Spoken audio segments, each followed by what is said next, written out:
நமஸ்காரம். ஷாம்பாம் அஸ்தாம் த்ரீநயனலசிதாம் சிம்மவக்த்ரோத்வகேசிம் சூலமுண்டம் சர்பம் டமருபுஜயுதாம் குந்தரராக்கதமுஷ்ராம் ரக்தேசு வாலிடஜிக்வா ஜ்வலனல காயத்ரி சாவித்ரி தாம் தியாயேத் மரண ரிபு விச வியாதி தரித்ரயநாசாம். அம்பாள் ஆசீர்வாதம். இன்னைக்கு நம்ம பார்க்க இருக்கிற நட்சத்திரம் என்ன அப்படின்னா, கார்த்திகை நட்சத்திரத்தை பற்றி இன்னைக்கு பார்க்கலான் இருக்கோம். பொதுவாக கார்த்திகை நட்சத்திரம் அப்படின்னா எல்லோருடைய மனசுலையும் தோணக்கூடியது சாட்சாத் நம்ம கார்த்திகேயன் சொல்லக்கூடிய முருகன் பெருமான் தான். முருகன் அப்படின்னாலே சொல்கிறதுக்கு வார்த்தைகளே இல்லை. இருந்தாலும் இந்த கார்த்திகை நட்சத்திரத்துக்கு உரிய மற்றொரு தெய்வம்னு ஒன்று இருக்குது. அதை பற்றி நம்ம இன்னைக்கு தெரிஞ்சுக்கணும். கார்த்திகை நட்சத்திரக்காரங்க எல்லாருமே முருகனை வழிபாடு பண்ணுறது பெரும் வழக்கமாக இருக்காங்க. கார்த்திகை விரதம் கடைபிடிச்சிட்டு இருக்காங்க. அதே போல் கார்த்திகை நட்சத்திரத்தில் இன்னொரு மாபெரும் சக்தின்னு சொல்லலாம். அந்த சக்தி வழிபாடு ரொம்ப அபரிவிதமாக இருக்கும். அது எந்த சக்தி அப்படின்னு தெரிஞ்சுக்கணும் அப்படின்னா, அம்பாளுடைய பல சொரூபங்கள் வியாபித்திருக்கு இந்த பிரபஞ்சத்தில். எத்தனையோ ரூபத்தில் அம்பாளை சாத்வீகமாக உக்ரமாலாம் வழிபாடு பண்ணி வந்துட்டுருக்கோம். அப்படி இருக்கிறப்ப மாபெரும் சக்தியாக திகழ்வது நம்ம எல்லாரும் சொல்கிறது காளின்னு சொல்லுவோம். அப்படிப்பட்ட மகா காளியை தான் இந்த கார்த்திகை நட்சத்திரக்காரங்க வழிபாடு பண்ணணும். காளின்னு எடுத்துக்கிட்டாலே ஏகப்பட்ட சொரூபங்கள் காளிக்கு உண்டு. அப்படி காளியில் நிறைய பெயர்கள் இருக்குது. அதில் எந்த விதமான காளி அப்படின்னு கேட்டால், தசமக வித்யா அப்படின்னு கேள்விப்பட்டிருந்தீங்கன்னா அதில் முதன்மையாக வரக்கூடிய ஒரு தேவதை அவங்க தான் தக்ஷண காளி அப்படின்னு சொல்லுவாங்க. அந்த தக்ஷண காளி வழிபாடு கார்த்திகை நட்சத்திரத்தன்று ஆரம்பித்தா பெரும் அபரிவிதமான பலனும் அவங்களுடைய முழு அனுக்கிரகமும் கிடைக்கும்னு சொல்லப்பட்டிருக்கு. அப்படிப்பட்ட அந்த மகா காளியை வழிபாடு பண்ணலாம். காளியெல்லாம் வழிபாடு பண்ணலாமா அப்படின்னு ஒரு தரப்பு மக்களுக்கு கேள்விகள் இருக்கும். தாராளமாக காளி அப்படிங்கிறவங்க நம்ம பயப்படுற மாதிரி ஒரு தெய்வம் அல்ல. நம்ம மேலே எந்த ஒரு தவறும் இல்லாத பட்சத்தில் காளியை நினச்சி நம்ம பயப்பட தேவையில்லை. தப்பு பண்ணுறவங்களும் அசுர குணம் இருக்கிறவங்களும் தான் காளியை நினச்சி பயப்படணும்.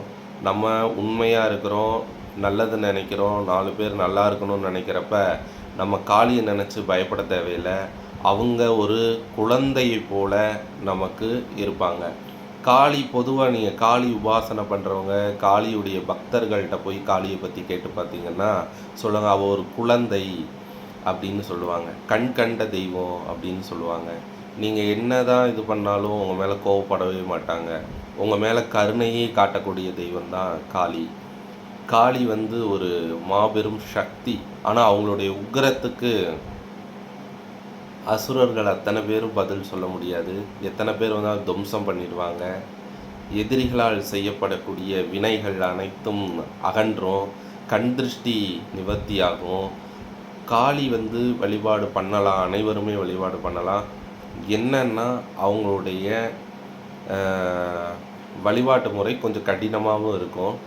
இருந்தாலும் நம்ம சாத்வீகமாகவே அம்பாளை வழிபாடு பண்ணி அவங்களுடைய அனுக்கிரகத்தை நம்ம பெற்றுக்க முடியும்.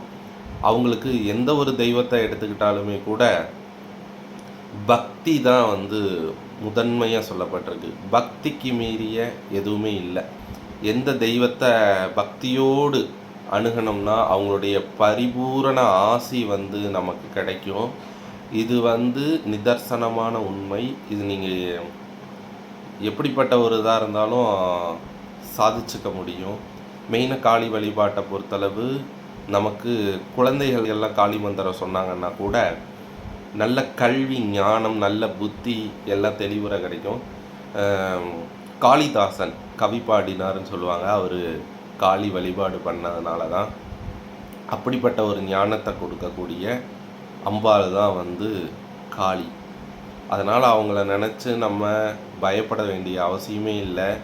தைரியமாக நம்மளுடைய அம்மா அப்படின்னு நினச்சி அணுகி போனோன்னா அவங்க நமக்கு ஒரு குழந்தையாக இருந்து நம்ம கூட ரொம்ப விளையாடுவாங்க, ரொம்ப அப்படி இருப்பாங்கன்னு வச்சுக்கலாம். காளினாலே அவ்வளோ ஒரு பிரீத்தமான ஒரு தெய்வம்.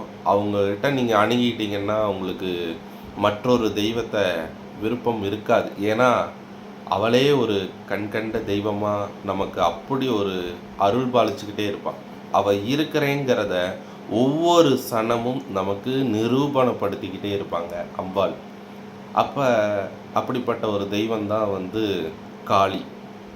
அவங்கள பற்றி பேசணுன்னா இந்த ஜென்மம் பத்தாது, போய்கிட்டே இருக்கும். அப்படி சொல்லப்பட்டது தான் இன்றைக்கி வரையும் காளி காளின்னு. இதுக்கு முன்னாடி காளி மந்திரங்களை உபாசனை பண்ணி அவங்கள சித்தி செஞ்ச முன்னோர்கள் முதற்கொண்டு சொல்லிக்கிட்டே இருக்காங்க. அதை தாண்டி கடந்து வந்துக்கிட்டே இருக்குன்னா அதுக்கு அவங்களுடைய அருளும் அவங்களுடைய அனுக்கிரகம்தான் காரணம். அப்படி செஞ்சுருப்பாங்க காளி. அதனால தான் வந்து எல்லோரும் காளி காளின்னு சொல்லிட்டு ஒரு பெரும் பைத்திய கூட்டம்னு கூட சொல்லலாம். அப்படி அம்பாள் மேலே பைத்தியமாக இருப்பாங்க. தப்பாக நினச்சிக்காதீங்க பைத்தியம்னு சொல்கிறதுனால.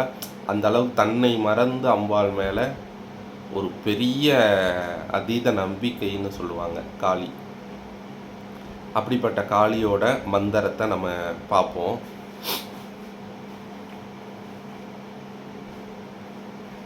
ஓம் க்ரீம் க்ரீம் க்ரீம் 3 தடவை க்ரீம் க்ரீம் க்ரீம் அப்படின்னு சொல்லிட்டு அதுக்கடுத்து 3 தடவை ஹும் ஹும் ஹும் க்ரீம் தக்ஷண காளியே. திருப்பியும் க்ரீம் க்ரீம் க்ரீம். திருப்பியும் 3 தடவை க்ரீம் க்ரீம் க்ரீம். 2 தடவை வந்து ஹும் ஹும் அப்படின்னு சொல்லிட்டு திருப்பியும் 2 தடவை க்ரீம் க்ரீம் ஸ்வாகா அப்படின்னு முடியும். இந்த மந்திரத்தை நான் உங்களுக்கு சேர்த்தி சொல்கிறேன். ஓம் க்ரீம் க்ரீம் க்ரீம் ஹும் ஹும் க்ரீம் க்ரீம் தக்ஷணகாளிகே க்ரீம் க்ரீம் க்ரீம் ஹும் ஹும் க்ரீம் க்ரீம் ஸ்வாகா. இந்த மந்திரத்தை நம்ம கட்டுப்பாடு கிடையாது. தக்ஷணகாளி இது வந்து தந்திர சாஸ்திரத்தில் சொல்லப்பட்டது. இந்த மந்திரத்துக்கு அக்ஷர லட்சம் ஜபம் பண்ணணும்னு சொல்லுவாங்க. குறைஞ்சபட்சம் 3 லட்சம் ஜபம்லாம் பண்ணலாம். உபாசனையை எடுக்கிறவங்களுக்கு சொல்கிறேன். குறைஞ்சபட்சம் 3 லட்சம் ஜபம் பண்ணலாம். நார்மலாக இருக்கக்கூடியவங்க வந்து 108 முறை 21 முறை அம்பாளுடைய மந்திரத்தை வந்து சொல்லலாம். உங்களுக்கு நல்ல பலனை கொடுக்கும். இது அனைத்துமே கொடுக்கக்கூடியவங்க. குறிப்பிட்டு நம்ம ஒரு விஷயத்தில் நம்ம சொல்ல முடியாது. நீங்கள் என்ன கேட்குறீங்களோ அனைத்துமே கொடுக்கக்கூடிய ஒரு தெய்வம் தான் வந்து காளி. இந்த மந்திரத்தை 21 முறை நம்ம சொல்லலாம். 108 முறை சொல்லலாம், 1008 முறை சொல்லலாம். நெய்வேத்தியம் வந்து பார்த்தோம்னா கல்கண்டு, சர்க்கரை பொங்கல், நமக்கு என்ன தோணுதோ வைக்கலாம். லெகுவாக வைக்கணும் அப்படின்னா கல்கண்டு வைக்கலாம், பேரிச்சம்பழம் தேன் வைக்கலாம், வடை வைக்கலாம். நம்ம என்ன சாப்பிட்றோமோ அதை நெய்வேத்தியமாக வச்சு நம்ம வழிபாடு பண்ணிக்கலாம். அனைவரும் காளிகாம்பாளை வழிபாடு பண்ணுங்கள். அனைத்து விதமான நன்மைகளும் உங்களுக்கு கிடைக்கணும். அம்பாளுடைய ஆசீர்வாதம் எப்போதும் உங்களுக்கு கிடைக்கணும். அனைவரும் வழிபாடு பண்ணுங்கள். நன்றி, வணக்கம்.